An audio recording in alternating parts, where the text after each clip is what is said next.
친구와 함께 편하게 영화 이야기 나누고 싶었던 적이 있었나요?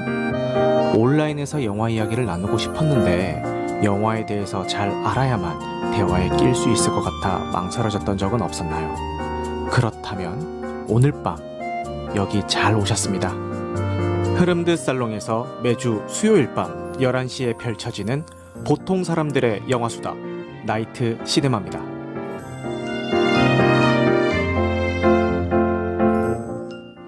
저기 올라가 봐야 할 텐데. 왜 굳이 일로 올라가요? 많이 놀라셨겠습니다. 산 정상에서 추락한 한 남자의 변사 사건이 발생합니다. 안 놀랐대. 담당 현사 혜주는 사망자의 아내 설애와 마주하게 되죠. 남편의 죽음 앞에서 특별한 동료를 보이지 않는 설애. 제가 했어요. 경찰은 보통의 유가족과는 다른 설애를 용의선상에 올리게 됩니다. 혜주는 사건 당일의 알리바이 탐문과 신문, 잠복 수사를 통해서 설애를 알아가며 그녀에 대한 관심이 점점 커져가는 것을 느낍니다. 한편 좀처럼 속을 짐작하기 어려운 설애는 상대가 자신을 의심한다는 것을 알면서도 조금의 망설임도 없이 혜준을 대하기 시작합니다. 진심을 숨기는 용의자, 용의자에게 의심과 관심을 동시에 느끼는 형사, 그들의 헤어질 결심입니다. 내가 당신 집 앞에서 밤마다 서성인 일이요? 당신 생각났어요. 내가 그렇게 만만합니까?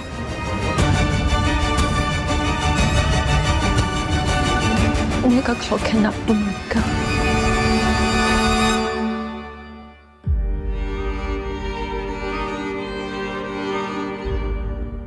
칸 영화제에서 감독상을 수상하면서 많이 화제에 오른 작품이기도 하죠. 그래서 감독 인터뷰에서부터 박찬욱 감독님께서 본인이 고수하던 스타일을 많이 버리기 위해서 노력을 했다라고 말씀을 하셔서 그게 어떤 의미인지 저도 굉장히 궁금한 마음을 가지고 시사회에서 이 작품을 감상을 했는데 저는 다른 분들은 어떻게 느꼈을지 모르겠지만 저는 박찬욱식의 로맨틱 코미디 영화다라는 생각이 들었습니다.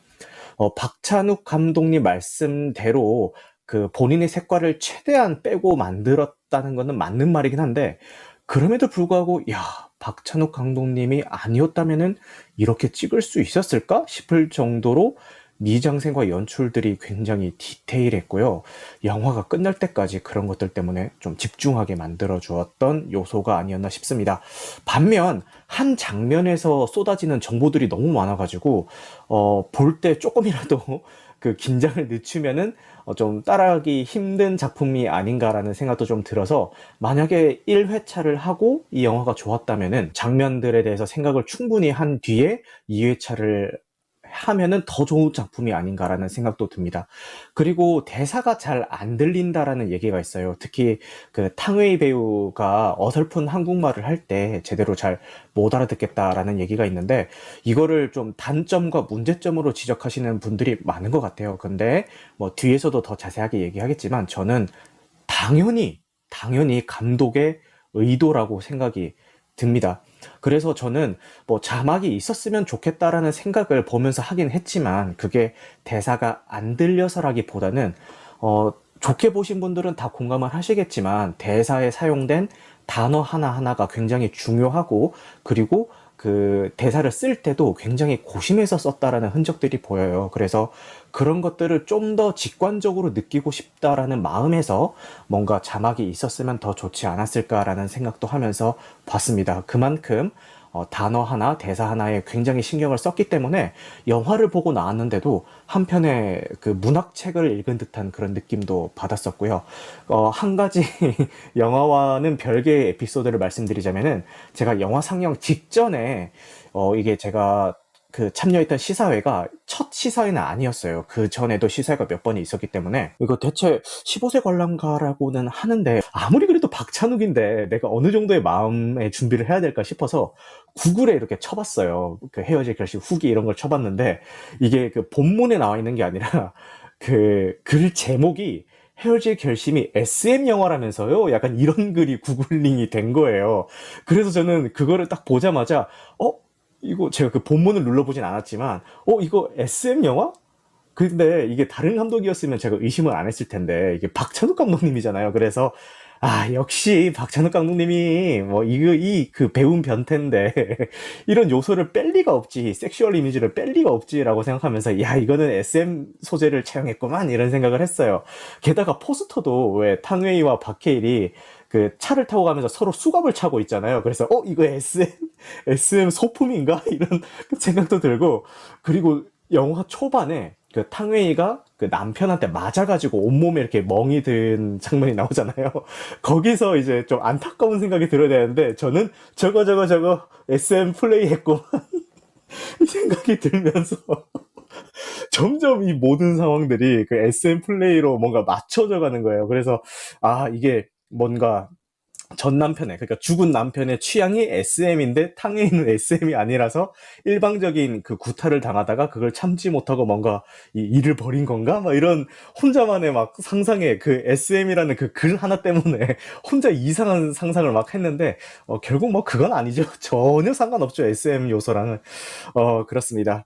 그리고 이 영화 곳곳에 직접적인 성관계 장면이 한 번 나오기는 하는데, 그것도 15세 관람가답게 뭔가 수위를 지켜가지고 적절하게 나온 듯한 느낌이 드는데, 그거 외에도 되게 은유적으로 섹슈얼한 이미지들을 군데군데 많이 심어 놓은 것 같아가지고, 그런 거 보면서, 야, 진짜 배운 변태가 뭔가 이렇게 직접적으로 표출을 못하니까 이렇게 은유적으로 하나씩 끼워 넣었구나라는 거를 좀 재밌게 보면서 느꼈던 것 같습니다. 요 디테일한 것들은 여기 지금 참여해주시는 분들 이야기를 듣고 더 얘기 한번 나눠보도록 하겠습니다. 지금 제가 SM 얘기하니까 지금 밑에 참여해주신 분들이 변태도라느니 나변이라느니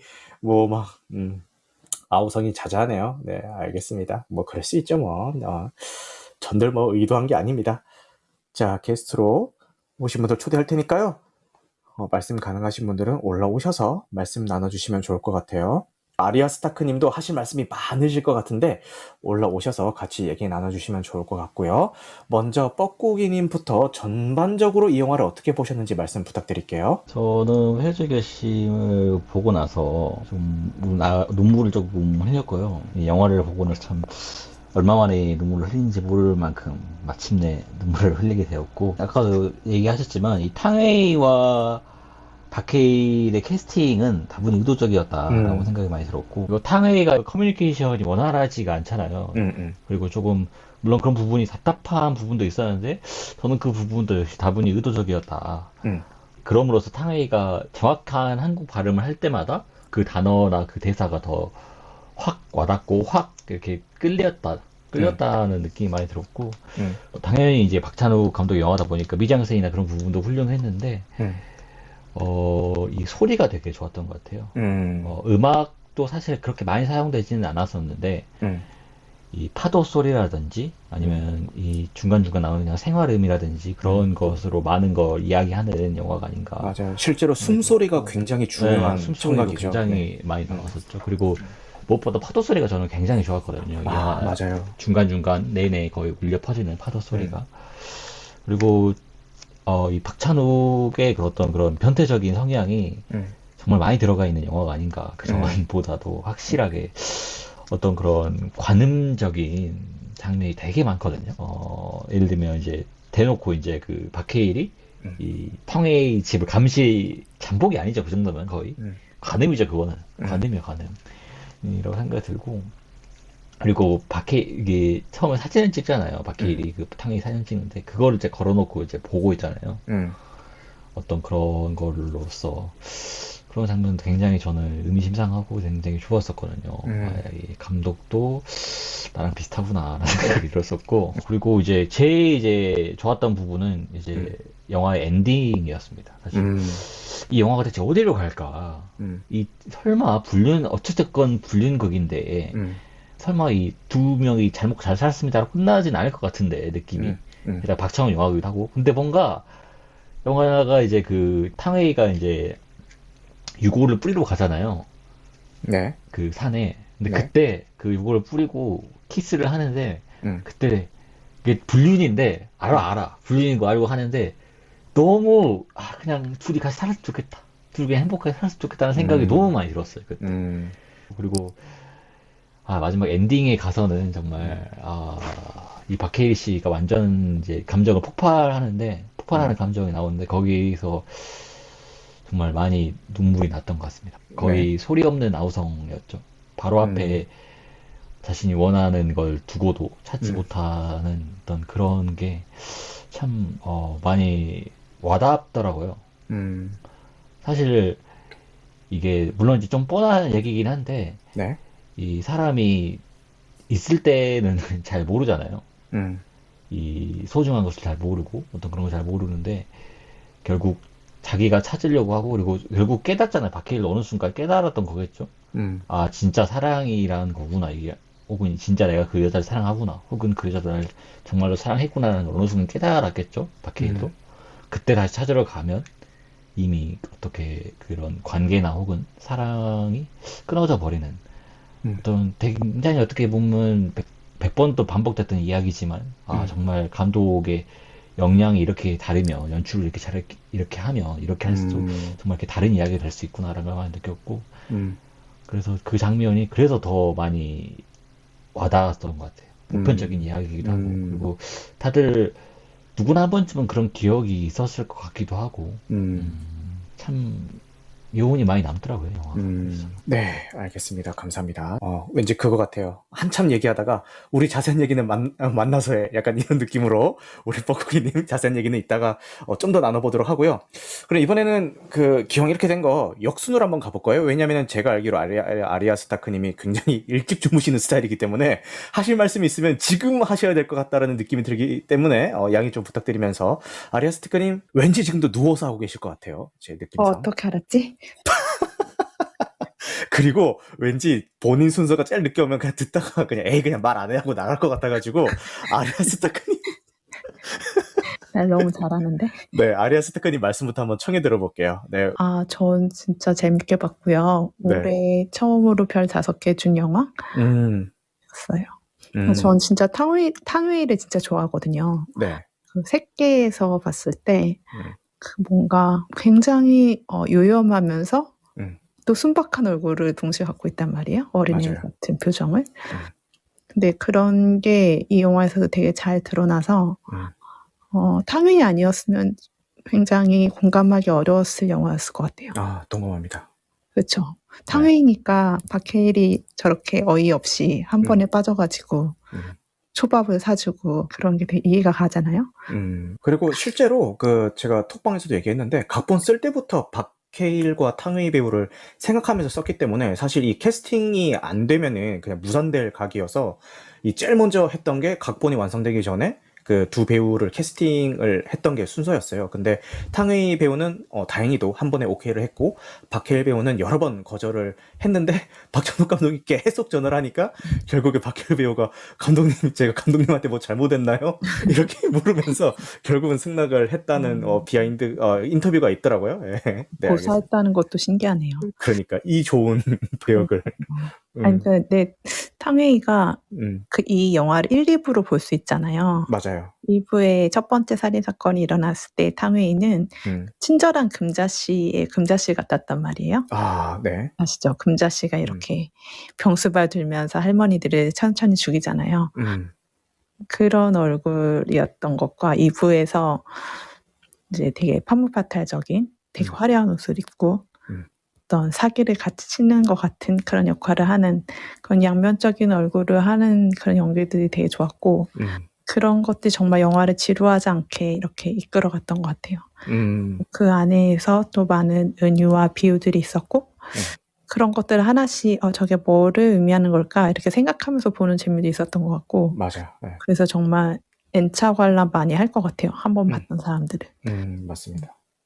그 다음에 지금 제가 알기로 소대가리님이 좋게 보셨고 카깡님은 그냥 그랬다 약간 이런 입장인데 먼저 소대가리님 얘기를 듣고 카깡님의 그냥 그랬다라는 평을 한번 들어볼게요. 소대가리님 요거 전체적으로 어떻게 보셨는지 말씀 부탁드리겠습니다. 전 너무 재밌게 봤고요. 네. 뭐 이래저래 말하는 것보다는 그냥 저는 이렇게 좀 정리하면 좋을 것 같아요. 박찬욱이 망치를 내려놓고 손을 내밀었던 영화가 아니었나. 아, 소름 돋는다, 진짜. 뭐 그런 영화로 봤었어요, 저는. 네. 그게 올드보이로 대표된다고 생각해요. 박찬욱 영화는. 네. 그러니까 폭력과 섹스가 나오는, 그러니까 인간과 사회에 대한 그 냉소적인 시선과 환멸로 가득한 그런 어떤 세계를 그리는 사람이었는데, 네.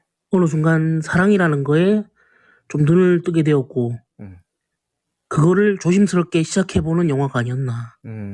그래서 이제 망치를 내려놓고 손을 내밀었던 그런 영화였던 것 같아요. 야, 진짜 그 말에 모든 게 담고 있네요. 제가 다른 팟캐스트를 듣다가 배드 테이스트였나? 거기서 패널분이 말씀하신 게 지금 이게 박찬욱의 순한 맛이냐라는 질문들이 많은데 본인 생각에는 순한 맛이 아니라 깊어진 맛이다라고 이렇게 요약을 하셨던 멘트가 되게 와닿았었는데 지금 소대가리님이 말씀하셨던 망치를 내려놓고 그 손을 내미는 작품이라는 얘기도 야, 그에 못지않게 굉장히 좋은 비유네요. 네, 좋은 말씀 감사합니다. 그 다음에 그냥 그랬다라고 말씀하신 카깡님 지금 말씀 가능하실까요? 저 그냥 그랬다고 한 적 없는데 재밌었다고 얘기했는데. 아, 그래요? 내가 뭐 왜 탕웨이를 뭐 했는지 모르겠다 막 이런 식으로 말씀하시길래 그냥 그랬다는 건 줄 알았는데 제가 잘못 이해를 했군요. 아유, 죄송합니다. 근데 저는 이거 막 슬프다고 해가지고 네. 되게 슬픈 영화인 줄 알고 기대하고 왔는데 네. 일단 눈물 포인트는 하나도 없었고요. 되게 웃다가 나왔어요. 너무 웃긴 장면이 많아가지고. 많았지. 그러고 저는 이거를 저 끝까지 탕웨이가 사랑했다는 생각 안 하거든요. 제 기준에서는 끝까지 박해를 이용해 먹었다 생각해요. 마지막에 들키니까 결국 니 엿대 봐라 하고 가서 못 받고 떠난 거로밖에 안 보이더라고요. 결국 끝까지 사실은 처음부터 얘기한 게 하나도 없었잖아요. 마지막에도 거짓말 하나 들켜가지고 인실짓고 하는 식으로 다 그 얘기가 나온 거고 진실되게 얘기한 적이 단 한 번도 없었잖아요. 약간만 몇 장면 편집해가지고 살짝만 틀면은 진짜 정말 재밌는 스릴러가 될 수 있는 영화라고 생각했거든요. 물론 마지막 결말 때문에 애절한 사랑 얘기로 해석할 가능성이 더 높긴 한데 저는 결말 마지막 한 10분 정도 드러내면은 그냥 이거를 다른 식으로 해석할 수 있는 영화로 생각했어요.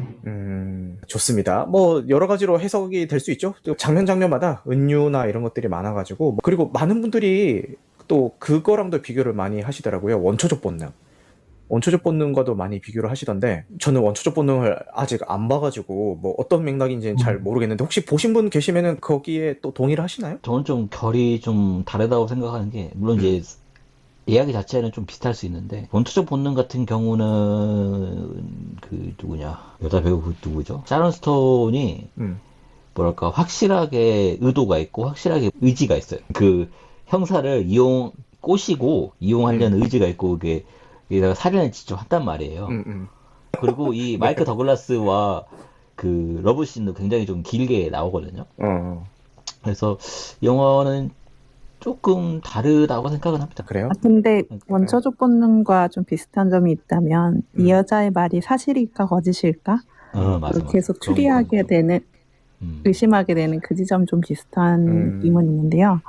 근데 탕웨이도 아까 카깡님 말씀하신 것처럼 진짜 박해일을 좋아하는 건지 한 중간까지는 좀 헷갈리는 부분이 많고 특별히 그 절벽 위에서는 탕웨이가 밀지 않을까 이런 스릴러를 막 긴장감 갖게 하잖아요. 그게 비슷하죠. 예. 그게 맞아요. 그 부분이 정말 비슷하죠.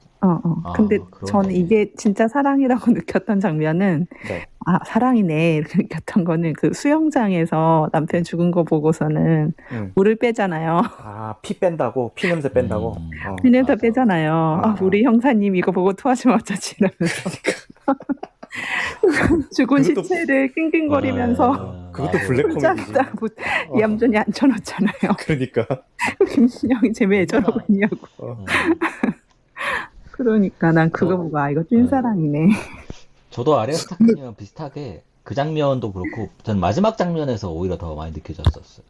굳이 자살까지 해야 했을까? 이 여자가 정말 이용만 하려 했던 마음이었다면. 그리고 마지막에 그 붕괴되었다라는 말을 자꾸 되새김질 하잖아요. 박해일이 있을 때나 없을 때나. 그런 장면들로 인해서 저는 정말 사랑했다.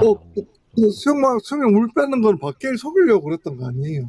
자기 좋아하는 거 좀 느끼게 하려고. 그럴 수도 있죠. 아, 그렇다고 그렇게까지? 그건 조금 그 고생을 해가며?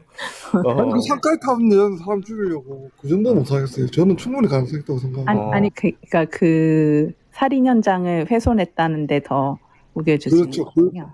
으로 함정을 더 파는 거죠. 한 단계가. 그렇죠. 훼손한 거. 그렇게 해석할 수도 있겠네요. 그러면은 제가 아직 오늘 2회차를 하려다 못했는데 2회차를 하긴 할 거거든요. 그때 카깡님의 시선으로 한번 보겠습니다. 끝까지 속인다. 이건 사랑이 아니야.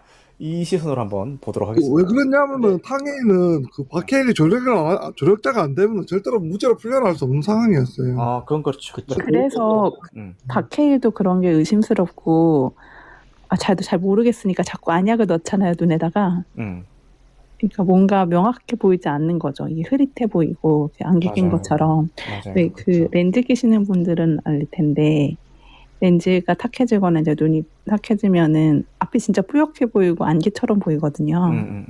그러니까 이포란 도시 그 안개랑 박해일이 안약을 넣게끔 하는 어떤 잘 상황을 직시하지 못하는 그런 상황이랑 되게 비슷한 것 같아요. 그러니까 학장님이 얘기한 그런 모호한 상황을 계속 주는 거죠. 그리고 그 안약 얘기도 하셨는데 이것도 뭐 제가 해석한 건 아니고 어디서 리뷰 같은 거 보다가 주워들은 건데 안약을 넣는 행위가 아까 스타크님이 말씀하셨던 무언가를 그 똑바로 응시하고자 할 때도 넣는 것도 있지만 그 극중 설정이 박해일이 이제 그 불면증에 시달리잖아요. 그러면은 다른 사람들보다 눈을 뜨고 있는 시간이 훨씬 많을 거 아니에요. 이제 다른 사람들은 자고 있을 때 다 눈을 감고 있는데 불면증 때문에 이제 깨어 있으니까. 그러다 보니까 이제 눈이 건조해질 수밖에 없는 거고 그 사건 현장에 있는 그 영화상에서 나오는 사건 현장의 시신들이 전부 다 눈을 뜨고 죽어 있어요. 그러니까 불면증에 시달리고 있는 박해일과 그 시체들을 동일시하면서 이 불면증에 시달리고 있는 동안은 살아도 산 게 아니다. 그래서 박해일은 뭔가 산 사람처럼 눈을 좀 촉촉하게 하고 싶다라는 그 욕망도 어떻게 표현한 행위다. 뭐 이런 식의 해석이 있어서 굉장히 흥미롭게 봤던 기억이 있습니다. 만약에 그 박해를 진짜 사랑했으면 제가 자수하고 감옥 살아야지. 자살하면 완전 줬다는 건데 걔는 수석까지 들어가가지고. 근데 뭐 미제로 남기고 싶다라는 얘기도 한 거 보면은 좀 다른 의미로 이제 받아들일 수 있지도 않을까요?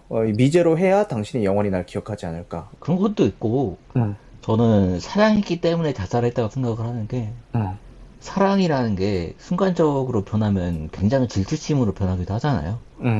내가 이 사람에게 굉장한 상처를 입혔구나라는 걸 느껴서 그런 부분도 좀 있다고 생각을 하고요. 또 저는 생각이 들었던 게 이 영화를 보면서 박찬욱이 이 영화를 찍을 때 어떤 특정한 장르에 꼭 매이고 싶지 않았구나라는 생각이 들었거든요. 멜로든 스릴러든 멜로든 스릴러든 그러니까 이 영화를 봤던 나이트 시마라님은 러브 코미디라고 하셨고 카깡님 같은 경우는 스릴러라고 하셨고 저는 멜로라고 느꼈거든요. 여러 가지 이 해석될 만한 장면들이 많이 있으니까 애초에 그런 하나의 장르를 정해놓고 영화를 찍지는 않았을 것 같아요. 그리고 그런 거에 어떤 구애받고 싶지도 않아 하는 것 같고.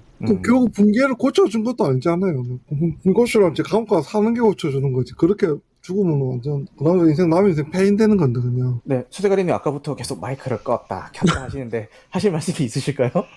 아니 저는 진짜 사랑한다고 느꼈던 지점이 그 호미산에서 엄마하고 할아버지 유골을 주잖아요. 뿌려달라고. 맞아요. 전 그때 진짜 사랑하고 있다고 느꼈거든요. 그럼 혹시 그 밀지 않을 거라는 것도 알고 계셨나요? 서대가리님은 그때? 그 긴장감을 주려고 했다고 생각했지. 전 민다고는 안 믿었어요. 네. 왜냐면은 그건 자기 정체성이자 마음의 짐이라고 생각했거든요. 저 그 빨간 그 단지가 유골함이. 네네.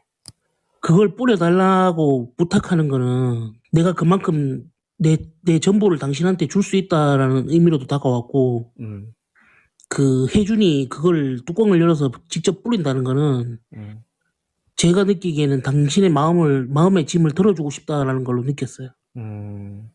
근데 그 두 사람이 저는 일방적인 사랑이 아니라 자석 같은 사랑이라고 생각했었거든요. 같은 극이기에 같은 극이라서 서로 이렇게 좋았지만 붙을 수 없는 존재라는 생각을 했었어요. 그게 영화 초반에 보면은 그 초밥 먹는 장면도 그렇고 서로 같은 사람이라는 걸, 같은 부류의 인간이라는 걸 확인해가는 과정인 것 같았어요. 맞아. 정리할 때 합이 착착 맞죠. 그리고 대비되는 장면이 그 부인은 그 물티슈를 찾는데 한참을 뒤져요. 남편 옷을. 근데 네. 설애가 해준. 물밤을 꺼낼 때는 혜준의 점퍼에서 한 번에 찾아내요. 맞아요. 그러니까 저는 그게 되게 대비된다고 보였거든요. 혜준과 가까운 사람은 오히려 설애라고 생각했었어요. 맞아요.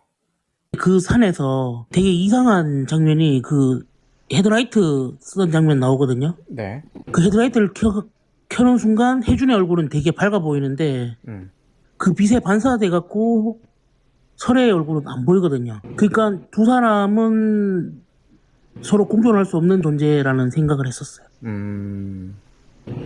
그러니까 같기 때문에 함께 하고 싶었고 같기 때문에 함께 할 수 없었던 그런 사랑의 이야기가 아닌가. 그래서 저는 되게 슬프게 다가왔던 것 같아요. 아, 동감합니다. 그리고 말씀 중에 네, 뻐꾸기님.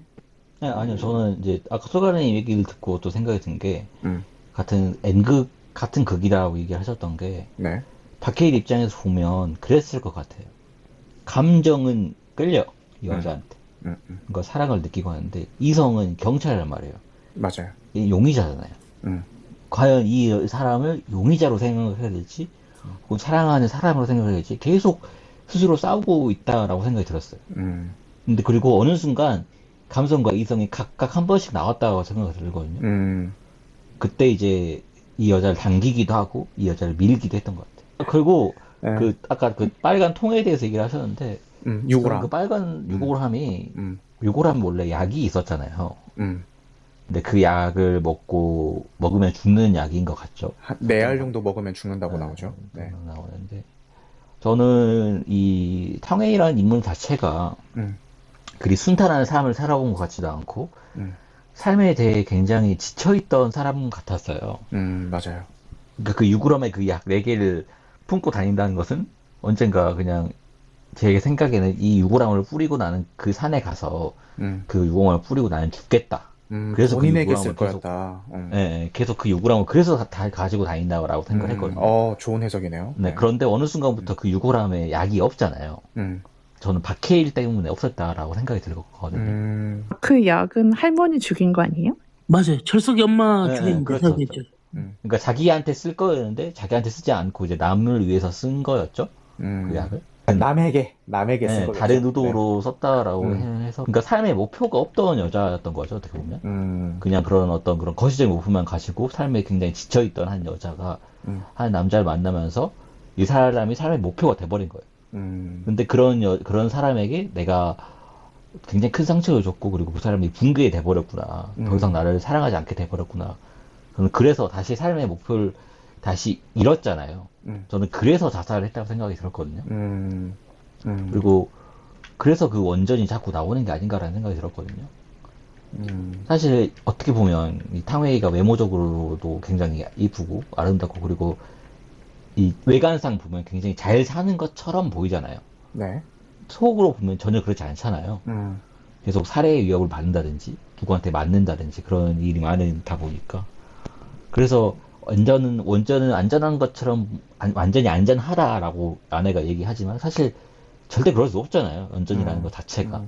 그러다 보니까 그런 원전 자체가 탕웨이를 상징하는 게 아닌가 그런 생각도 좀 많이 저는 들었어요. 오히려 반대로 생각을 했던 게 그 원전이라는 거는 그 박해일의 와이프인 그 이정연의 성격을 나타내주기 위한 거라고 생각을 했어요. 어떤 거냐면은 그 아까도 말씀하셨듯이 원전은 항상 불안전하기 때문에 관리를 해야 되는 대상이란 말이에요. 거기서 말장난으로 나오잖아요. 완전, 안전, 원전 이런 식으로 말장난으로 나오듯이 그 되게 철저하게 관리를 해야 되는 직업을 가지고 있는 이정연이 이제 박해일을 대하는 것과 그리고 탕웨이의 직업은 그 할머니들을 그 간호하고 보살펴야 되는 그 직업인 거잖아요. 그렇다 보니까 탕웨이가 박해일을 대할 때도 그 관리하는 와이프와는 달리 좀 공감해주고 좀 케어해주고 그러니까 잠도 편안하게 잘 수 있게 해주고 그런 게 아닐까. 왜냐면은 잠자리조차도 그 와이프인 이정연은 그냥 정말 그 정상적인 부부 생활을 위해서 의무적으로 뭔가 해야 되는 것처럼 이렇게 그 이야기를 하고, 심지어 그 잠자리조차도 박해일은 되게 불편하죠. 그 800일을 하고 누워 있음에도 손이 저려서 계속 손을 쥐었다 폈다 막 하잖아요. 이정현 그 등 돌리고 있을 때. 그 정도로 불편한데, 탕웨이는 오히려 그런 박해일을 케어해준다는 입장에서, 그 좀 보살펴준다는 입장에서, 이제 잠 잘 때, 뭐 둘이 잠자리 한 거 아니지만, 그 박해일이 침대에 누워있을 때 숨소리를 맞춰주거나, 뭐 해병식, 뭐 이렇게 불면증 치료법이라고 하면서, 뭐 해파리를 생각하세요, 뭐 하면서 좀 되게 보살펴주잖아요. 뭐 그런 그 두 여자가 박해일을 대하는 스타일이 왜 다른지에 대한 약간 설명의 장치로 봤는데, 뻐꾸기님이 하신 그 해설도 일리가 있는 것 같습니다. 저는 그리고 진짜 자기 와이프랑은 애초에 거의 약간 쇼윈도 부부처럼 어느 순간 끝나버렸는데, 그러니까 헤어질 수 없어서 헤어지지 못하는 그런 관계가 아니었나라고 생각이 들었거든요. 그건 아닌 것 같아요. 그건 그냥 정상적인 사서 부부의 모습이에요, 빠꾸기님. 아니 근데 왜 그런 생각이 들었냐면, 기혼과 미혼의 입장 차이. 그런가? 네. 신님도 이해하시죠? 일주일에 한 번씩 한다고 하잖아요. 그 잘 정도면 모르겠는데요? 평범해요. 아니 근데 이게 왜 그러냐면 이게 잠자리를 할 때 박해일이 딴 생각을 한단 말이에요. 그럴 수 있죠. 딴 생각. 그럴 수 있다고요? 그럴 수 있어요? 안 그래요? 딴 생각. 굉장히 난 굉장히 충격적이네요. 집중하는데 나는. 그냥 뭐 점심 먹다 저녁 생각하고 뭐 이런 거지 뭐. 좀 이따가 빨래를 널어야지, 뭐 이런 생각을 하는 거 아니야? 원래. 설거지 하고 자야 되는데, 막 이러면서. 네. 그래요? 우리 뻐꾸기님이 그 결혼 생활에 대해서 굉장히 실망을 많이 하신 것 같네요. 판타지. 아니 그런 거를 이제 거기서부터 애초에, 그리고 굉장히 의무적으로 하잖아요. 의무적으로 할 수 있죠. 의무적인 날도 있는 거지. 의무적 날도 있을 수 있는데, 이게 그때부터 저는 애초에 그리고 부인한테 해주는 그 정성스러운 밥이나 이런 거는 굉장히 정상적인 부부의 행동이에요. 그렇긴 하죠. 다정한 부부야, 그 정도면. 아니 근데 엄청 그것도 다정한 좀 부부지. 그것도 좀 다르게 봤던 게, 네. 봐봐요. 와이프가 초밥을 먹자 그러는데 그냥 자기가 해준 음식을 해주잖아요. 설애한테 저기 와이프한테. 진짜 자기 와이프한테 제 뻐꾸기 충격받았나 보다. 자기 와이프한테 해주잖아요. 네. 근데 탕웨이하고는 진짜 좋은, 그리고 변명으로 초밥은 좋은 걸 먹어야 돼라고 얘기를 하잖아요. 근데 탕웨이하고는 그 진짜 좋은 초밥을 먹잖아요. 자기가 진짜 먹고 싶었던 건 사실 그 초밥이었던 거죠. 그래서 그걸 탕웨이랑 먹었던 거. 그리고 결정적으로 잠을 못 자. 일주일에 몇 번씩 이렇게 그걸 하고 하는데 잠을 못 잔단 말이에요. 남자가 그걸 했는데 잠을 못 잔다? 이건 뭔가 그 문제가 있다는 거야. 맞아. 현타 오고 난 다음에 굉장한 피로감이 몰려오죠. 근데 이렇게도 생각했어요. 박해일이 그 체력이 되게 좋잖아요. 막 그 범인 추격하는데 훨씬 더 젊은 고경포도 막 넉다운이 되는데 그걸 끝까지 쫓아가서 하니까 평소에 몸 관리를 열심히 했구만. 체력이 굉장히 좋은걸? 이 생각을 했거든요. 그래서 그렇다고 얘기를 하려고 했는데 다들 반응이 그런 걸 보니까 그럴 수 있다고 생각이 들어야 되나? 현실을 알아버렸어. 아니 근데 그거는 그러면 안 되지 그런 않나? 생활이란 그런 거예요. 생활이랍니다. 사랑이라기보다. 아니 그러면 불이 꺼진 거 아닙니까? 꺼졌다고요? 꼭 그렇지는 않아요. 그러니까 이제 맞죠. 애정 관계에 불이 꺼진 게 아니냐, 부부간에 그런 거. 그러니까 마음의 불이 꺼진 게 아닌가. 꼭 그렇진 않아요. 또 그것도 은은한 것도 빛이죠. 오늘 좀 아레스타크님이 얘기가 굉장히 다른 생각을. 요캠님도 결혼해 보세요. 그러니까 그 관계를 이제 뭐 뜸하게 한다고 해서 뭐 사랑하지 않거나 그런 건 절대 아니고요. 그러진 않는데 적어도 그거 할 때는 집중을 하지 않나? 그런가? 진짜 피곤해도 이포에 일주일에 한 번은 오잖아요. 그렇지. 잠도 못 자. 그거는 미안해서라 생각이 들었거든요. 어. 내가 바람 피고 어떠고 그런 게 좀. 아니 저기 네. 대사가 중의적인 게 많잖아요. 중의적인 대사가 많다. 그 처음에 패턴을 알고 싶다고 할 때도 그렇고. 휴대폰 잠금 해제 패턴. 네. 예. 그 부인 마음이 식기 시작했던 때가 그 대사로 나타났다고 생각하거든요. 폈지 할 때. 담배.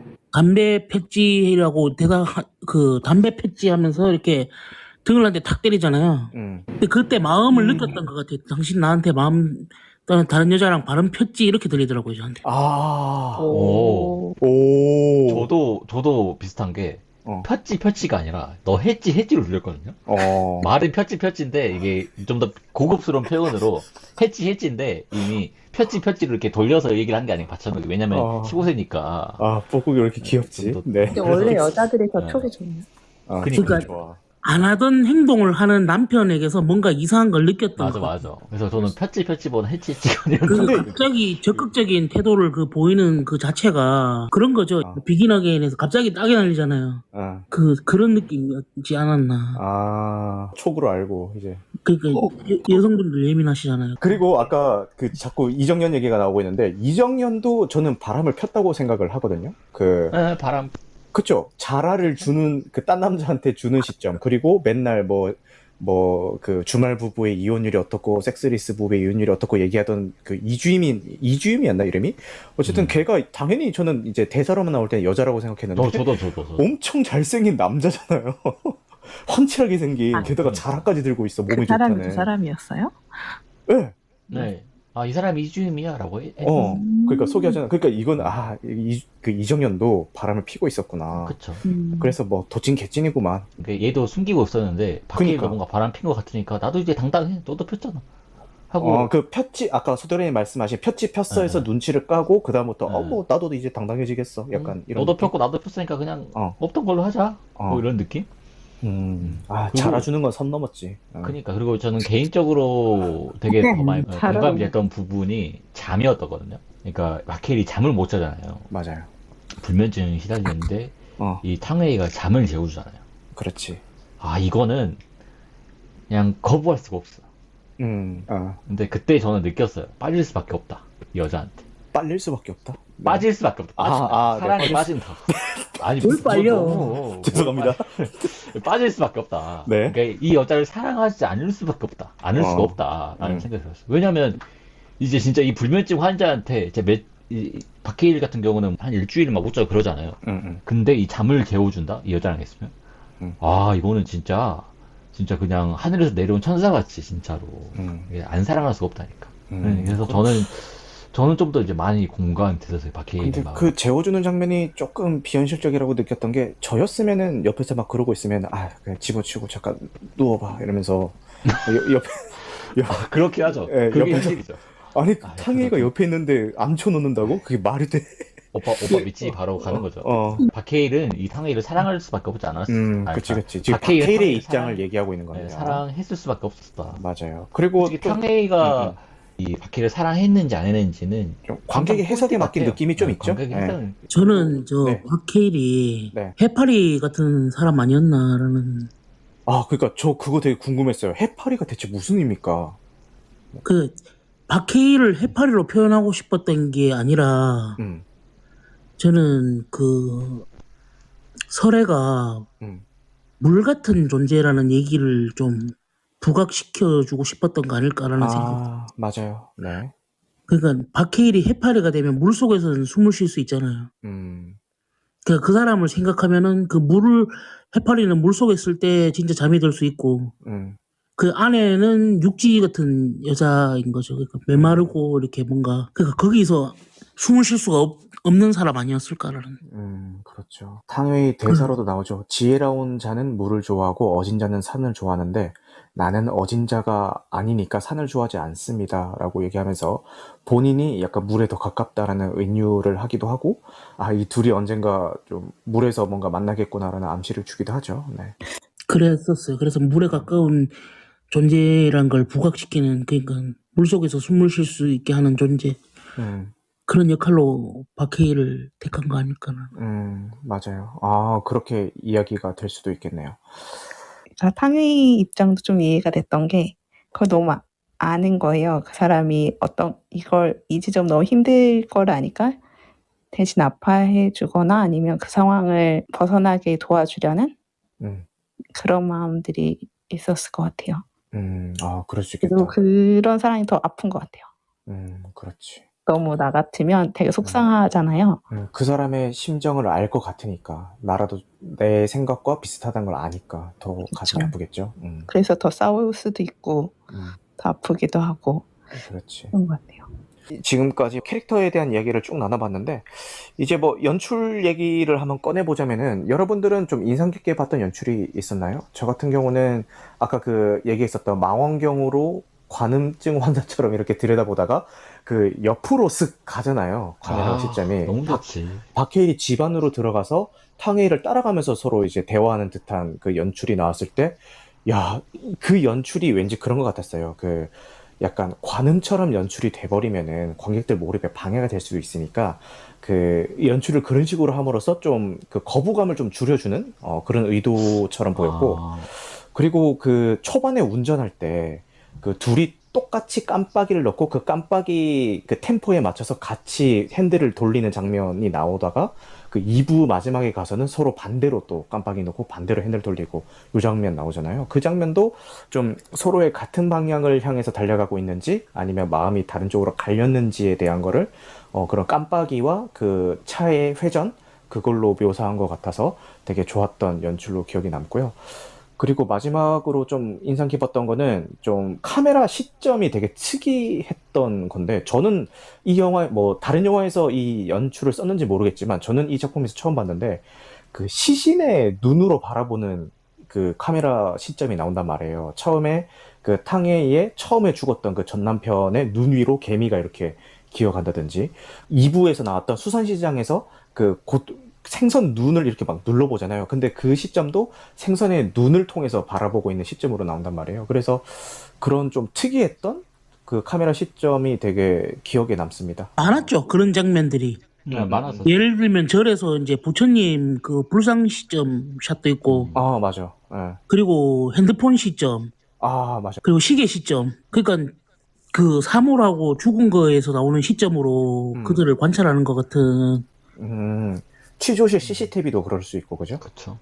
또 저는 또 생각났던 게 좀 약간 다른 의견인 게, 그 박해일이 관음을 하다가 이렇게 아예 들어왔잖아요. 그 집에.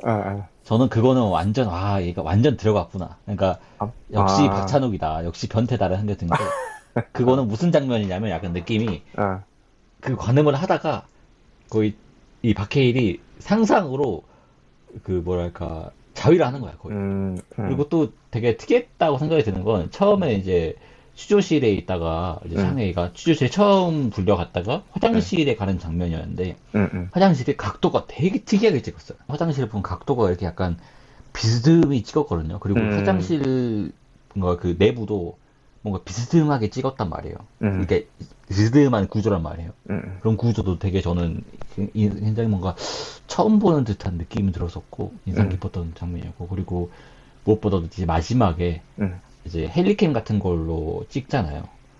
그 마지막에 도로를 차가- 기점으로 그쵸, 바다와 들판이 갈려있는. 네. 그리고 그 음악이 안 들어가고 파도 소리만 난단 말이에요. 맞아요. 완전 탑다운 시점으로 보게 그쵸. 되죠. 그게 탕웨이가 왔을 때 한번 보여주고 박해일이 다시 왔을 때 한번 야, 보여주고. 그 장면 진짜 예술이더라. 완전 약간, 그리고 탕웨이가 왔을 때는 되게 뭔가 그런 느낌 받았었는데, 되게 좋다라는 느낌 받았었는데, 그러니까 누구냐, 박해일이 오자마자 막 굉장히 다급하잖아요, 상황이. 근데 그 다급함이 오히려 더 극대화됐던 것 같아요, 그 장면. 파도 소리랑 막 오히려 섞이면서. 그렇게, 보여주면서. 박해일 시점을 보여주는 게 아니라 이렇게 하늘에서 보여주면서 굉장히. 저는 그 장면이 되게 좋았었어요. 맞아요. 네, 소대가리님? 예, 저는 어떤 게 특이했냐면은, 인물 하나를 보통 투샷으로 잡을 때, 네. 그 인물에 집중을 딱 이렇게 시키려 할 때는 보통 줌인을 들어가는 경우가 보통이라고 생각하거든요. 근데 이번 영화에서는 줌아웃을 하더라고요. 맞아. 뒤로 빠지면서 인물을 잡더라고요. 맞아. 예. 그러니까 다가가려고 하는데 점점, 그러니까 감정은 다가가는데 몸은 멀어지는 어떤 그런 거를 어떤 대사나 이런 걸로 처리하는 게 아니라 그걸 카메라 그 샷을 그 조절하는 걸로 그렇게 표현하는 게 되게 이거 신선하다 이런 생각. 홍상수 영화 보는 줄 알았어요. 그 홍상수 영화가 그런 식의 연출을 많이 하거든요. 약간 이거는 재밌다 뭐 이런 생각이 들었어요. 그리고 그 참 사물과 죽어 있는 시체에서 나오는 시점들은 그 모든 상황이 그들을 지켜보고 있다라는 걸 이렇게 좀 암시하는 것 같아서 되게 죽어 있는 눈조차도 지켜보고 있다. 그러니까 이게 모든 곳에서 이제 어떤 시점이 있고 그거를 지켜보는 그 상황을 또 되게 주시하게끔 하는 것 같아서 어떤 그 시선 아래 놓여 있는 그 자유롭지 않은 사랑 같은 걸 이렇게 얘기하고 있는 거 아닌가라는. 뻐꾸기님이 지금 채팅을 올려주신 것처럼 또 다른 말로 하면 또 그게 또 관음의 키워드와도 연결될 수가 있겠네요. 근데 뭐 관음뿐만 아니라 지금 아까 제가 서두에도 말씀드렸듯이 그 대놓고 그 섹슈얼 이미지가 아니라 좀 은은하게 깔아놓은 섹슈얼 이미지들이 곳곳에 깔려 있긴 해요. 저는 제일 처음에 느꼈던 게 그 핸드크림을 그 절에 갔을 때 이렇게 탕웨이가 박해일 손에 박해일이 탕웨이 손에 이렇게 발라줬나? 이렇게 핸드크림을 발라주는데 그 장면이 뭔가 모르게 좀 야릇한 느낌이 들었는데 아니나 다를까 그 한참 뒷장면에서 그 할머니께서 그 탕웨이가 이렇게 마사지를 해주니까 얘는 손이 너무 부드러워서 뭐 혀같이 느껴져 이런 대사를 하시거든요. 그래서 저들이 절에서 서로 입술이라고 했나요? 혀라고 한 게 아니라 입술이라고 했나요? 어쨌든 그렇게 머릿속에 그냥 이제 나오는 대로 그냥 그렇게 얘기했는데 어쨌든 저 사람들은 아까 전에 그 절에서 핸드크림을 서로 발라줄 때 그냥 핸드크림을 발라준 게 아니라 그냥 키스를 한 거구나라는 생각이 들었고 또 중간에 한번 박해일이 탕웨이 집을 찾아갔을 때 갑자기 뜬금없이 벨트를 막 풀러요. 이렇게 서 있는데 그래서 내가 여기서? 여기서? 이 생각이 들었는데 그 페이크였죠. 바로 그 총집을 이렇게 벨트에 차서 다시 차잖아요. 거기도 뭔가 은유적으로 좀 넣었던 것 같고 그리고 그 식사한 후에 그 둘이 합이 맞아가지고 착착착착 이렇게 뒷처리하고 서로 양치질까지 뭐 같이 하잖아요. 근데 왠지 그 장면도 뭐 남녀가 이렇게 그 잠자리를 한 후에 뒤처리를 막 하잖아요. 뭐 휴지로 닦아주고 이런 거 막 하는데 그 장면을 뭔가 좀 은유적으로 왜냐면 끝나고 나서 양치라고 다 하잖아요. 그쵸. 그 장면을 좀 뭔가 은유적으로 잡아준 게 근데 아닌가. 오히려 그런 거는 하기 전에. 그러니까 이 접시에 밥을 먹고 접시를 치우고 이빨을 닦는 거는 이 본격적으로 잠자리 갖기 전에 하는 거. 후에 말고. 그치. 그렇게 해서. 왜냐면 전에 닦아야 되잖아요. 냄새 나면 안 되고. 그리고 또 하나 이제 비슷한 장면으로는 그 립밤 바르는 거. 그렇지. 립밤을 교환해서 이렇게 발라주잖아요. 보통 그렇게 안 하죠. 너무 되게 가까운 사이 아니냐. 그것도 뭐 그쵸. 그런 거 하면 막 간접 키스했네 이러면서 놀리잖아요. 그 상황이 나오죠. 네, 스타크님 아까 말씀하시려다가 삼켰는데. 취조하는 건지 데이트하는 건지 되게 헷갈리게 연출했잖아요. 그렇지. 음식도 네. 초밥 같은 거 깔아놓고. 그러니까 아주 그냥 갑자기 거기가 레스토랑이 됐어 취조실이. 근데 그게 미장센도 한몫한 것 같아요. 왜냐면은 거기 그려지는 경찰서가 우리가 흔히 드라마나 영화에서 보던 그런 일반적인 경찰서의 실내 디자인이 절대 아니거든요. 저 무슨 갤러리인 줄 알았어요. 그러니까 그런 식으로 연출해 놓은 것도 뭔가 이 취조가 아니라 데이트로 느끼게끔 할 의도가 아니었나. 그리고 박해일이 그 양치질하기 위해서 서랍을 딱 열었을 때 그 서랍 안에 정리되어 있는 거 보셨어요? 완전 각 잡혀가지고 탁탁탁탁 정리되어 있는 거 한 1초도 안 돼서 딱 지나가는데 그것도 좀 되게 웃겼고. 박해일 같은 사람은 스마트워치 항상 차고 다니잖아요. 녹음하기 위해서. 근데 제 아는 사람 중에 물 먹는 시간도 타이머 정해놓은 사람 있었거든요. 그런 사람이 있지. 맞아. 그러니까 잠을 못 자는 거야. 예민해서. 신경이 거슬려서 뭐 잠을 자게 했어. 맞아. 아니 계획대로 모든 걸 하는 거지. 그러니까. 누구지? 칸트인가 데카르트인가? 네. 칸트. 칸트가 그렇게 하죠. 나는 아이 칸트. 네, 카강님. 되게 독특한 아이템이 하나 나오잖아. 싸울 때 그 쇠장갑 끼고 싸우잖아. 그 체인 장갑. 처음 봤어. 그런 것도 진짜 처음 봤었거든요. 그래요? 그거는 저 중국점에서 보통 쓰는 겁니다. 그때 방금. 제가 봤을 때는 관객들 다 빵 터졌거든요, 거기서. 뼈 같은 거 이렇게 자르고 할 때 톱에 이제 자르니까 다치지 말라고 이렇게. 그럴 수 있겠다. 그걸 끼면 진짜 칼을 손으로 잡을 수 있어요? 안 써봐서 모르겠어요. 근데 어느 정도 방어는 되는 게 그 공사 현장에서도 되게 많이 쓰거든요. 그러니까 그렇게 예를 들면 나무를 자르는 톱 같은 걸 쓰는 현장도 있을 거 아니에요. 예를 들면. 그치. 그런 분들이 주로 쓰는 거예요. 그리고 저는 이 영화에서 되게 놀랐던 게 전 처음 전혀 이제 박해일하고 탕웨이만 나오는 줄 알고 봤었는데 뭐 김신영 정도 나오고.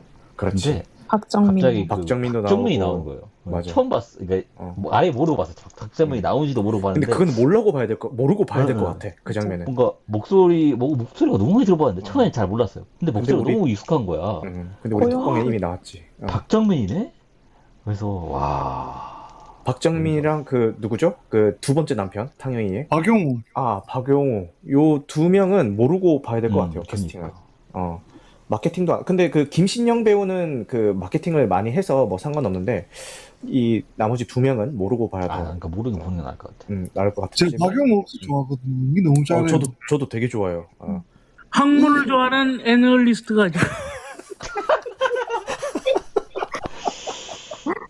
맞아.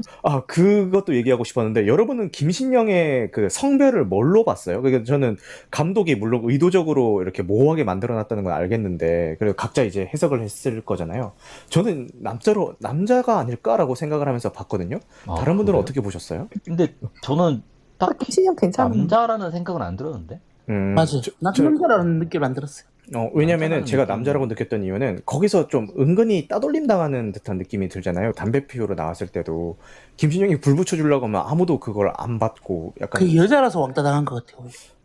저는 여자라서 그랬다. 저는 좀 반대로 남잔데 좀 되게 왜소하고 이래서 좀 왕따 당하지 않았나 이런 생각을 했더니 이거는 뭐 하진 않지 않나? 되게 뻔한 거 아닐까요? 뭐 이건 뭐 사실 뭐 각자 판단으로 하면 될 것 그쵸. 같고 돌 빨았나? 돌봤나? 원래 사투리를 잘하는 건 알았는데 연기까지 이렇게 잘하는 거는 처음 봐가지고. 근데 연기 진짜 잘해요 너무 김신영. 잘. 맞아. 아니 진짜 작은 철석이. 배우도 어. 되게 신스틸러가 많았던 게 맞아. 그 처음에 그 요양보호사 파견업체? 거기 사장님. 거기 뭐 맞아. 상담하는지 그분은 너무 연기 잘하는 거예요. 진짜 사장님 아니야 그냥? 그분이 그 어디서 나오셨냐면은 그린마더스 클럽에서 극성 엄마로 나와요. 맞아. 극성 엄마 중에 한 명으로 그런 거. 나와요. 나 어디서 많이 봤다. 추자연 막 따라다니면서 하는 맞아, 그 맞아, 엄마로 맞아. 나오는데 거기 나오는데 너도 와 진짜 그 일 하시는 분처럼 너무 자연스럽게 그러니까. 연기를 하시는 거예요. 그러니까. 이리 와봐요. 그러는 것도. 그 손을 까딱까딱 하잖아. 거의 뭐 이런 말이 있어요. 손녀딸이라고 하지. 뭐 이러면 손녀딸에 가깝다고 하지. 뭐 하면서 얘기하잖아요. 이것은 보호사인가 손녀인가. 그렇지. 그 얘기하면서 근데 너무 대사를 찰지게 잘하시더라고. 그리고 이거 철석이도 너무 철석이. 제가 왜 철석인 줄 아십니까? 이 뺨을 이렇게 철썩 때려서 철석이 아닙니까? 막 이러는데 진짜 그럴 것 같아. 싸가보를 막 철썩. 맞아. 철석이. 신스틸러. 저는 박찬욱의 그것도 연기 그 디렉팅의 힘이었을 거라 생각이 좀 들어요. 그렇죠. 맞아. 그 찰진 게 너무 많아요. 그 디테일한 게 그 음. 이정현 그 소개할 때 그 신문 기사 스크랩이 있잖아요. 네. 그 신문에 뭐라고 돼 있냐면은 핵발전소 핵인싸 이렇게 돼 있어. 맞아. 발전소 핵인싸. 맞아. 그러구나. 그렇게 돼 있고. 그거랑 나중에 저기 완전 안전 뭐 이런. 완전 안전. 난 그래서 이거 윤석열 정부 지지 영화인가? 역으로 매기는 거죠. 저도 약간 역으로 매긴다고 보긴 했는데. 너무 재밌네. 그리고 아까 제가 얘기했었던 그 탕웨이 딕션 얘기가 했는데, 소대가리님 이 탕웨이의 딕션이 잘 안 들린다는 것도 그 박찬욱 감독의 의도였을 것이다라고 얘기하셨는데, 그 부분 얘기 좀 부탁드려도 될까요? 저는 그걸 되게 세밀하게 짰다고 생각했거든요. 맞아요. 네. 안 들려야 오히려 되게 집중해서 들으려고 하고, 그러니까 그 사람이 이렇게 내 말에 귀 기울이고 있다는 걸 되게 보여주려면은 그렇게 했어야 되지 않나라는. 너무 정확하게 나오면은 오히려 너무 잘 들려서 오히려 왜 저렇게 열심히 들으려고 할까 뭐 이런 생각이 들 것 같아요. 그리고 관객들도 박해일이랑 좀 비슷한 감정을 느껴보라는 의도도 있지 않았을까 생각을 해요. 이렇게 맞아요. 잘 하고 감독이 완전히 이제 제어라고 해야 되나? 이게 의도를 해서 탕웨이가 말을 하는데 완전히 잘 들리는 대사하고 잘 들리지 않는 대사 이렇게 애초에 나누는 것 같았어요. 실제로 그 대본을 전달을 할 때도 중국어 대본을 탕웨이한테 전달을 하고 그거를 한국어로 또 번역한 대본을 같이 전달을 했는데 탕웨이가 그 대본을 그 번역한 준대로 본 게 아니라 실제 그 중국어 대본을 기반으로 제대로 번역이 됐는지 스스로도 한번 다 검수를 했다고 하더라고요. 그래서 실제로 그 좀 오역이 좀 있거나 맥락에 맞지 않은 부분들을 이제 탕웨이가 먼저 제안을 해서 고쳐 수정을 했을 정도로 굉장히 열심히 그 작업에 임했다고 합니다. 그래서. 그 한국어하고 중국어하고 쓸 때 느낌이 확 다르잖아요. 맞아요. 그쵸. 저는 되게 그거 중요한 지점이라고 봤었거든요. 그러니까 그 여자는 한국에 시집을 와가지고 뭐 경위가 어찌됐든 간에 남편한테 폭력에 시달리고 있었잖아요. 맞아요. 가정폭력에 시달리고 심지어 그 남자의 소유물처럼 이렇게 이니셜을 그 몸에 새기고 있었는데 아, 그거 너무 잔인하더라. 그 어떻게 보면 그 여자는 디아스포라잖아요. 그러니까 자기 고향을 떠나가지고 어딘가로 이주했는 이주민인데 이주민을 대하는 방식도 생각하게 했던 것 같아요. 그러니까 그 사람이 우리나라 말을 잘 못 쓰는 것 때문에 그 박영우한테도 되게 이용당하게끔 그렇게 돼 있고 그 첫 번째 기도소라는 남편도 자기 소유물처럼 다루고 있는 거죠. 맞아요. 그러니까 한국말을 쓸 때 말하는 것도 잘 안 들리고 뭔가 안쓰러운 존재인데 중국말을 쓰는 순간 그 여자는 그러니까 원래 본질적으로 이런 사람이다라는 걸 되게 더 잘 드러내는 거 아닌가. 그러니까 언어의 사용 방식에 따라서 사람이 어떻게 달라지는지, 그러니까 본질적으로 이 사람은 얼마나 여기 이 상황이 아니라면은 그게 얼마든지 더 이렇게 존중받고 이럴 수 있는 사람인지를 더 좀 드러냈던 것 같아요. 맞아요. 그리고 좀 대사 같은 것들도 인상 깊었. 이게 할 얘기가 너무 많다. 잠깐 지금 벌써 1시간 반이 지났는데 아직도 할 얘기가 남아 있는 게 이제 좀 대사도 되게 좋았던 대사들이 많아가지고 저는 좀 인상 깊은 대사가 죽은 남편 때문에 산노인을 돌보지 않을 이유는 없습니다. 이 대사도 처음에 좀 당찬데? 좀 일반적인 사람은 아니구만. 약간 이런 생각이 들 수 있게 해준 대사였던 것 같고요. 그리고 박해일이 했던 대사 중에서 그거 있잖아요. 슬픔이 파도처럼 덮치는 사람이 있는가 하면은 물에 잉크가 퍼지듯이 서서히 물드는 사람도 있는 거야 라는 대사를 하는데 뭐 그 유가족을 잃은 슬픔에 대해서 이야기를 하다가 이 대사가 나온 건데 실제 박해일한테는 탕웨이가 마지막 장면에 나오는 그 파도가 덮치듯이 다가온 게 아닌가라는 생각도 들면서 야 대사 진짜 잘 썼다 이런 생각이 들었거든요. 다른 분들은 좀 인상 깊은 대사가 있으실까요? 네, 뻐꾸기님. 저는 좀 그러니까 평소에 많이 듣던 말을 다르게 느껴지는 대사가 되게 많았던 것 같아요. 그치. 그래서 중국인이었던 탕웨이를 섭외한 게 아닌가라는 생각이 많이 들었거든요. 마침내라든지 붕괴라든지 붕괴. 그리고 어떤 그런 소통의 부재 속에서 오는 그러니까 똑같은 단어인데 평소에도 많이 듣기도 하고 그런 단어인데 아예 다른 의미로 느껴지잖아요. 그래서 그런 부분이 되게 저는 예술적이라고 생각이 들었어요. 맞아요. 그 설애가 하던 중국말로 하던 대사가 있거든요. 그 대사 한마디가 저는 이 영화 전체의 주제에 함축한다고 생각했었는데 네. 당신이 나를 사랑하기 시작했을 때 나는 당신을 떠났고 이제 내가 당신을 사랑하려니 당신이 나를 떠나네. 이거를 중국말로 이렇게 하다가 박해일이 나중에 번역해서 알게 되는 건데 이 대사가 저는 이 영화 전체 주제에 함축하고 있는 거 아닌가. 그러니까 서로 엇갈릴 수밖에 없는 사랑에 관한 이야기로 본다면은 그렇게 그 대사야말로 이 영화 전체 주제를 함축하고 있는 대사가 아닌가라는 생각이 들어요. 맞아요. 그 풀 전문을 읽어드리자면은 당신이 나를 사랑한다고 말했을 때 당신의 사랑은 끝이 나게 되었고 당신의 사랑이 끝나자 나의 사랑은 시작이 되었습니다. 요 대사가 아까 소대가리님이 말씀하신 그 대사인 것 같아요. 네, 그랬던 것 같아요. 네네. 감사합니다. 그 스타크님은 뭐 기억에 남는 대사 있으실까요? 저는 마지막에 탕웨이가 반복해서 듣는 그 안개? 아니요. 그 박해일이 붕괴. 했던 말을 탕웨이가 계속 반복해서 듣잖아요. 아무도 찾을 수 없는 곳에 빠뜨려 였던 것 같은데. 그거를 이제 사랑한다라고 듣고 있는 거죠. 아무도 찾을 수 없는 웨이징에서. 바닷속에 깊은 바닷속에 뭐 그걸 계속 던져라. 들으면서 막 바다에 구덩이를 파잖아요. 맞아요. 그치. 그래서 던진 건 핸드폰을 버려요. 휴대폰이 아니라 자신을 버리게 되는 거죠. 맞아요. 이제 마지막으로 이제 평 한번 하고 방송 마무리하도록 할게요. 먼저 카깡님부터 마지막으로 마치는 말 한 말씀 부탁드리겠습니다. 전 이 영화가 만약에 사랑으로 해석을 한다고 하면은 네. 사랑은 정말 굉장히 이기적인 감정이다.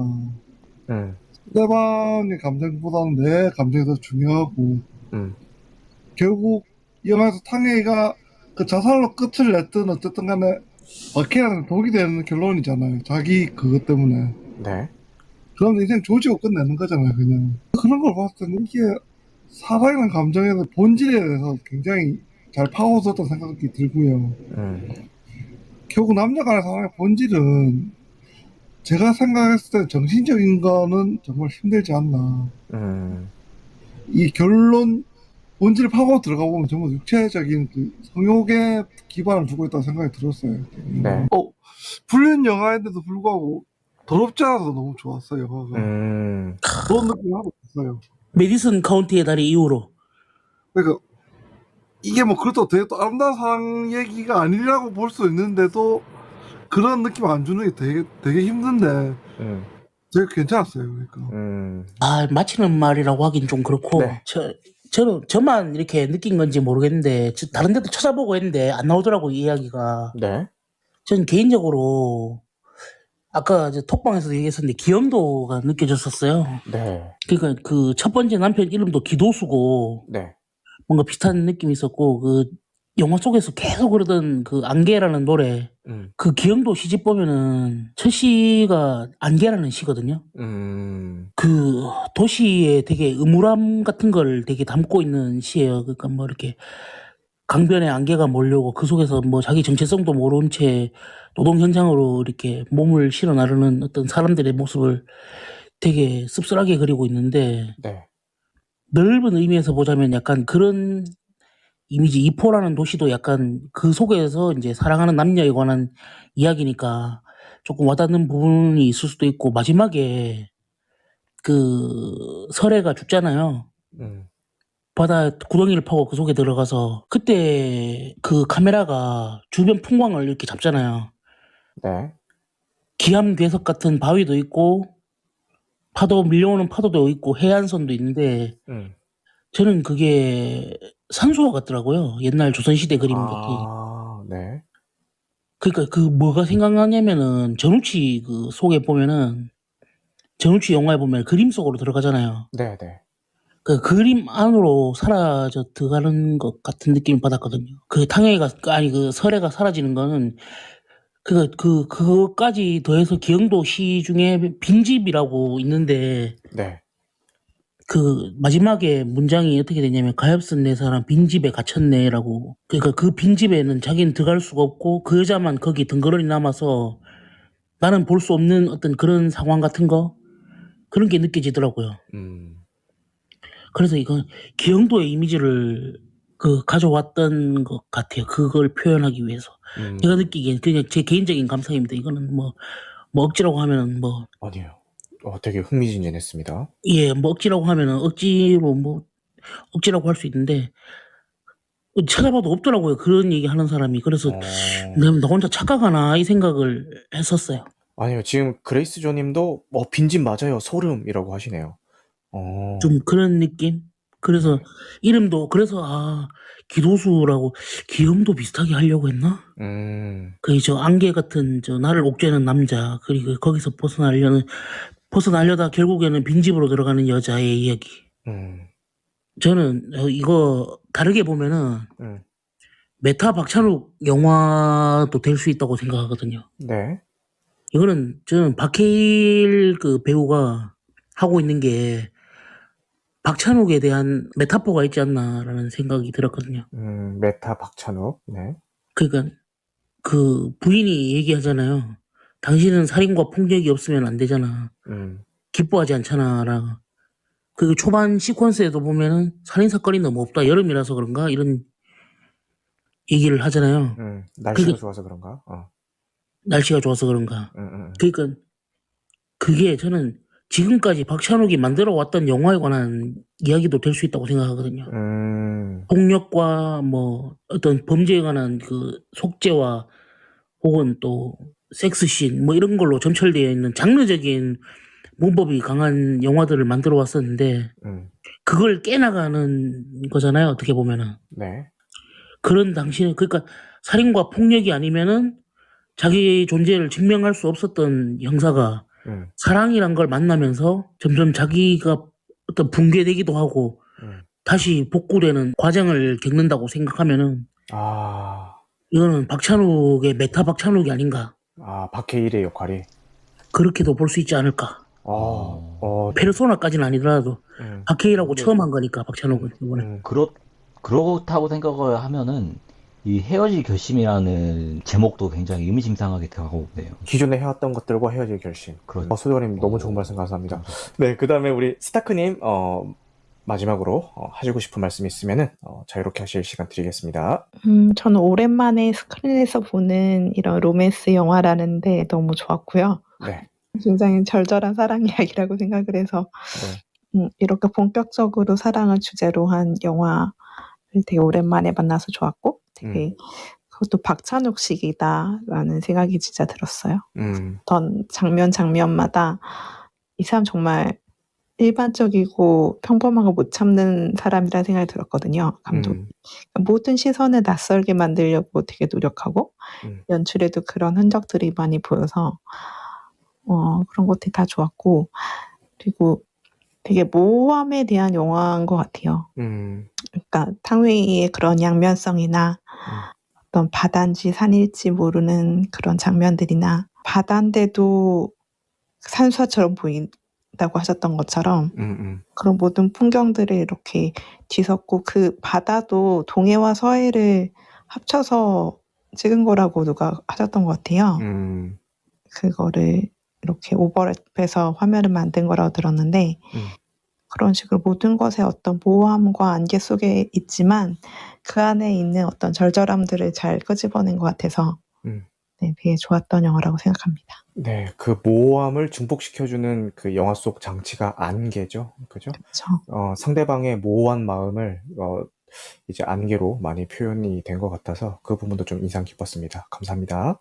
그 다음에 우리 뻐꾸기님 말씀 부탁드릴게요. 참 이런 영화를 봐서 좋았고 박찬욱은 항상 금기를 다룬다고 생각을 해요. 올드보이가 가장 대표적으로 그랬었죠.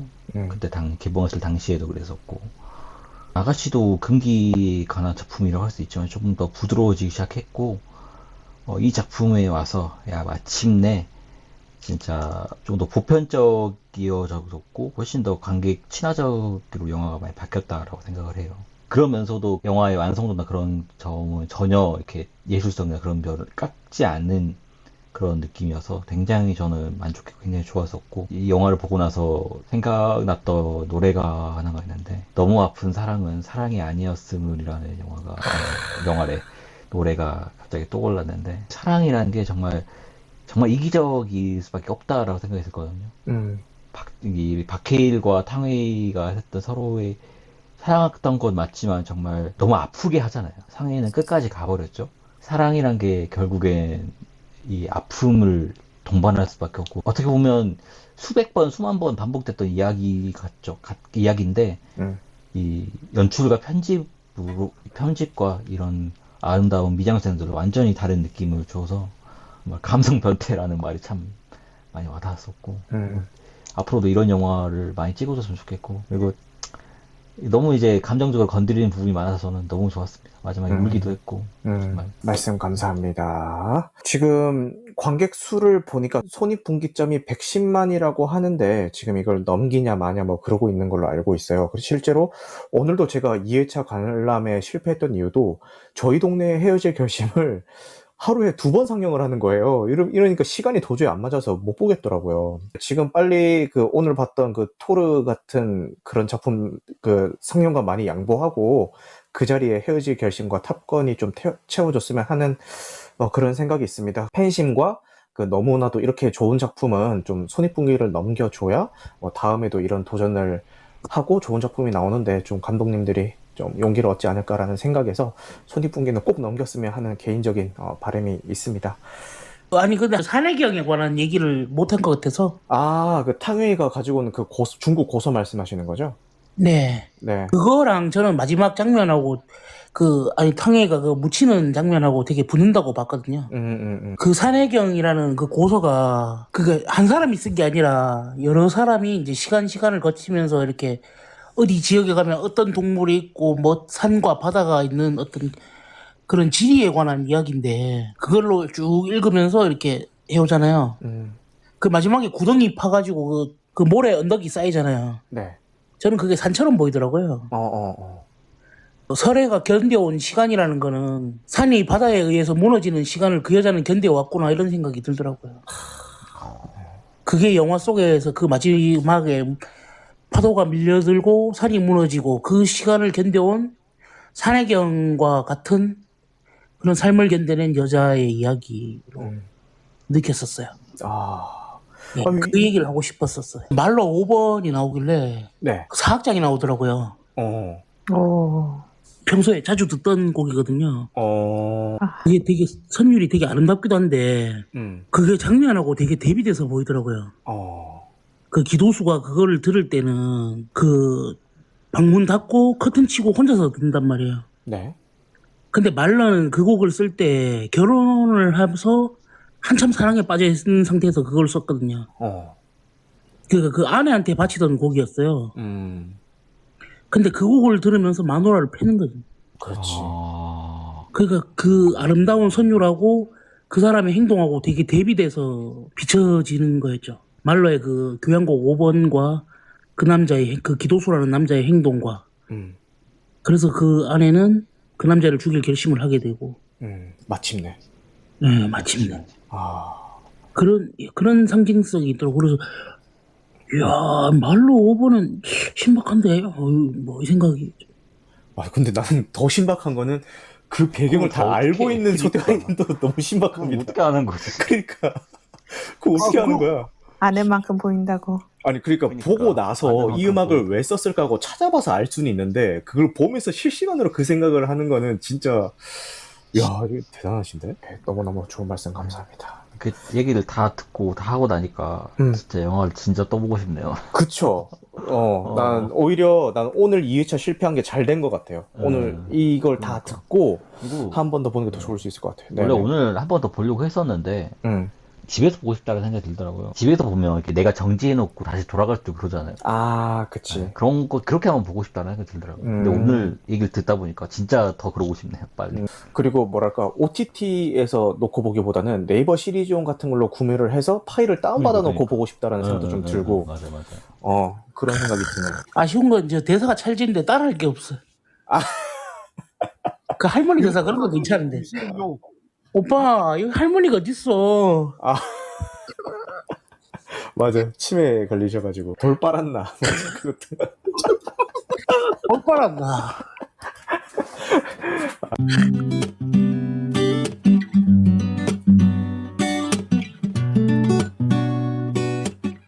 어떤 이에게 이 영화는 파도처럼 덮치는 영화였을 수도 있고요. 물에 잉크가 퍼지듯이 서서히 물드는 영화였을 수도 있을 것 같다라는 생각이 듭니다. 오늘도 늦은 시간까지 함께 해주셔서 감사하고요. 오늘 녹화된 내용은 편집 과정을 거쳐서 유튜브와 각종 팟캐스트에 올라갈 예정입니다. 네, 오늘 헤어질 결심의 스포일러 감상후기 토론회는 여기까지 하겠습니다. 영화 같은 밤 되시길 바라겠습니다. 감사합니다.